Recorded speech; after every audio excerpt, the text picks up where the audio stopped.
Hi, Genki Call here with the Soulforge offerings for the week of August 1st, 2022.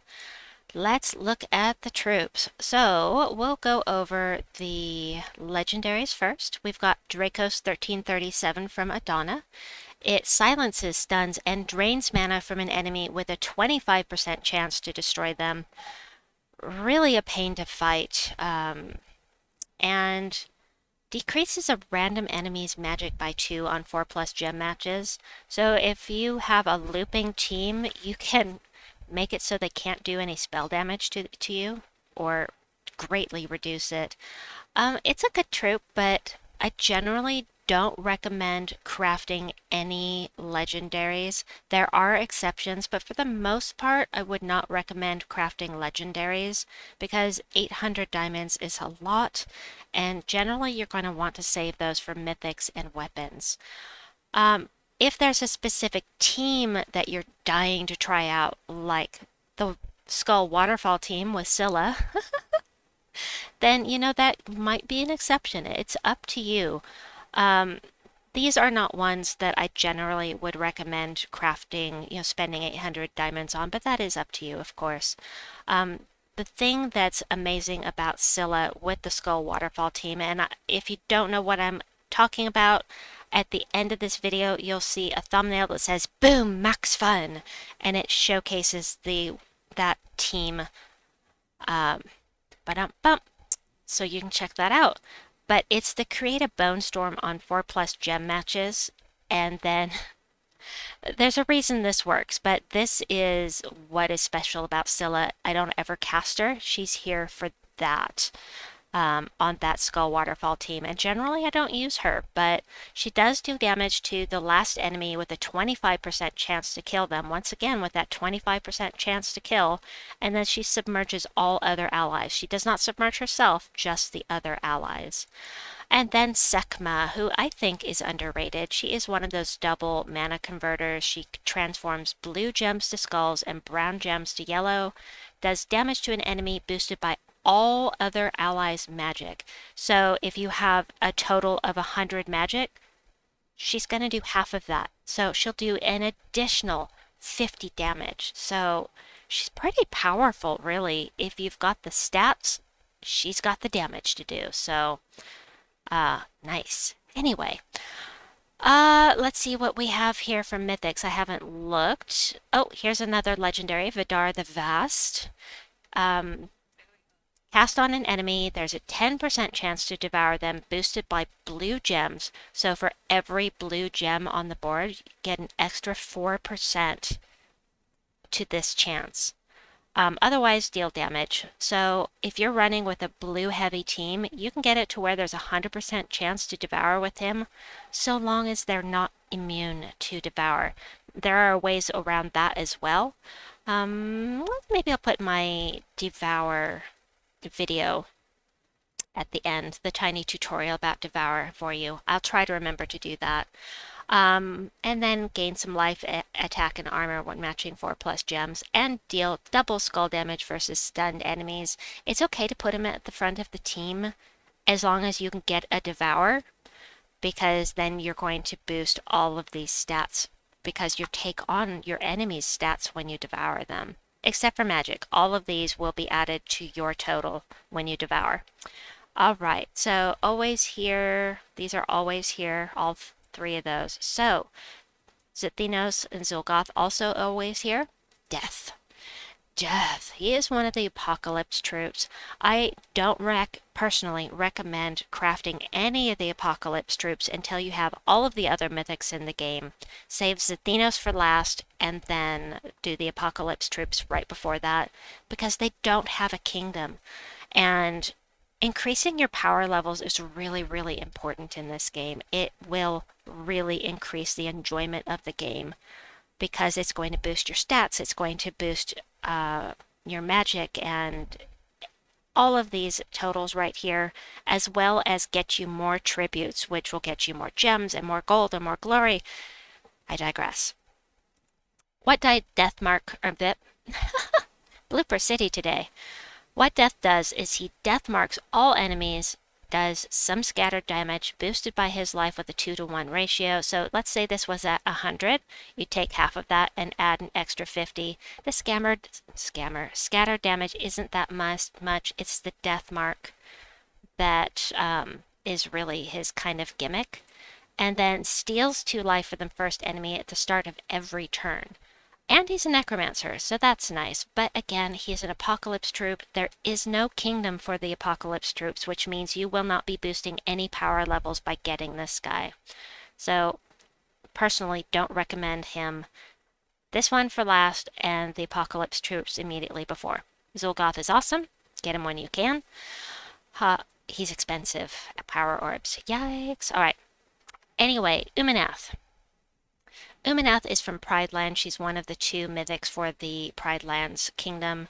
Does damage to an enemy boosted by all of their skills with a 2-to-1 ratio. So these are their skills. You add them all together and divide by 2 to get half, and that will be added onto that damage. If they die, you get 10 attack and you create 12 skulls. Now the thing that's nice about Umenath is that when she does skull damage, she places a hunter's mark, so she's automatically, the second she hits them, she's going to do an extra 50% damage. So it would be this plus 31 for me. So a nice bit of damage there. No, I'm sorry, it's double. Hunter's mark tastes doubles. Haha, so it's this times 2. I was thinking that I wasn't right there. Okay, I'm glad to see that that was there. And say, hey, Colleen, you're wrong. You remembered wrong. Sorry. I was thinking of Enrage. All right, so Umenath. Not bad. I think I like her, personally. Would I craft her? You know, we're going to go over that in just a bit. So, Kurandara is not always here. Enraged Kurandara is always here, but Kurandara is not. Kurandara is for Urskaya. Does damage to an enemy boosted by Doom Skulls, then converts yellow gems to Doom Skulls and conjures a Doom Storm. Now, the nice thing about Kurandara is that you can run him with High King Iron Guide or devouring troops like Vadar the Vast, because he has a 50% chance to curse all enemies when matching 4+ gems, and that means that they can be devoured if they're cursed, or if they're stunned, they lose their traits. So, anyway, that is mostly what he's used for, but you know, he's a powerful skull converter. It's just there are a lot of troops that convert yellow to Doom Skulls, and weapons as well. Sin's Harvest and the Doom Scythe right off the top of my head. Anyway, Kurandara is okay if you need to get your powers levels up in Urskaya, you know. Anyway, the last here is the Sparkinator, and the Sparkinator steals armor from the enemies, all enemies, creates 10 bomb gems, and then explodes a random gem. Now, that one exploding gem might not hit one of the bomb gems. If it does, it'll basically clear the board, but otherwise, you're possibly giving a ton of mana to your enemies. He actually is not terrible. But would I craft him? No, I don't think I would. I have him and I've used him and he's okay. But generally, the stealing the armor thing, that's pretty nice. But once you've stolen all of their armor, he's just a mana generator. But still, at that point, you've stolen all of their armor. They don't have any and you do. So, you know, I don't hate this troop. I kind of like this troop. But would I spend that kind of resources on it? I'm not really sure at this point. So now that we're talking about whether or not to craft, we're going to check out because I remembered King Ollie's rundown of the remaining Soulforge mythics for this mythic cycle. A whole list of every remaining mythic so you can see if you want to save your diamonds for next week, or, you know, because maybe next week you'll have something you really want. Maybe you really want Shabanu Vespera and she could be coming up, she will be coming up in the coming weeks. It's going to be a while yet, but these are the remaining Soulforge mythics. Thank you so much, King Ollie. You rock! King Ollie has a sorry, oh my gosh, club? What's it called? A guild. Oh my gosh.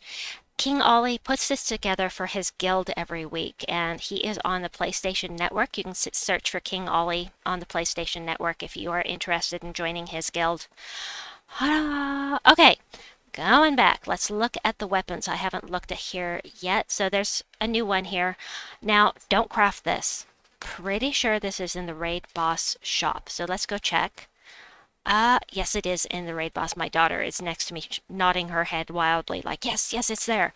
Don't craft it. You can get it for free. Well, it's not free. You can get it with your gems, and gems are a lot easier to come by than diamonds. So if you're going to be participating in raid boss, you're going to get this for free, basically, with your extra sigils anyway.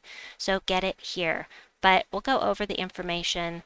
Does damage to an enemy boosted by Hellcrag allies, and then create a mix of 6 red and brown gems for each Hellcrag ally. This is great because Chalcedony, for one, uses the brown. And the new, the Adakite here, who I forgot to go over earlier. No, I did go over him. But he uses red and brown, so it's going to be perfect for raid boss. Yeah, I like it.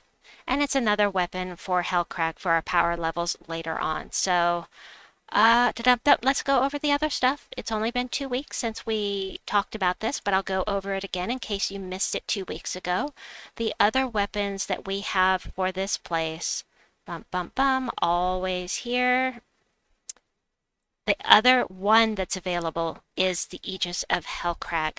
So the Aegis of Hellcrag removes all brown gems, does damage to an enemy boosted by the gems removed, and if the enemy's from Hellcrag or if the battle is in Hellcrag, deal double damage. So it's one of those cheap 75 diamond weapons that's really good to get if you are going to be worried about being weapon blocked on your power levels. Being weapon blocked sucks. And we're coming back to Hellcrag in 2 weeks. But after that, we may not be back in Hellcrag for 7 months. So keep that in mind. And I believe that is it for today. I do want to mention something I rarely go over, and that is we are crafting red summoning stones today as part of the campaign. And you can tell what is in the drop table for each of the summoning stones by clicking on this. And these are the possibilities for crafting your summoning stones. They change every week. Every color is different, and the blue, they all will be using the color blue. And so I recommend checking red and brown every week if you are looking for what is that troop? That amazing troop that I love so much. The devouring troop. The funny looking centaur. Oh, Centurigon. Oh my gosh. I am really tired this morning. So sorry.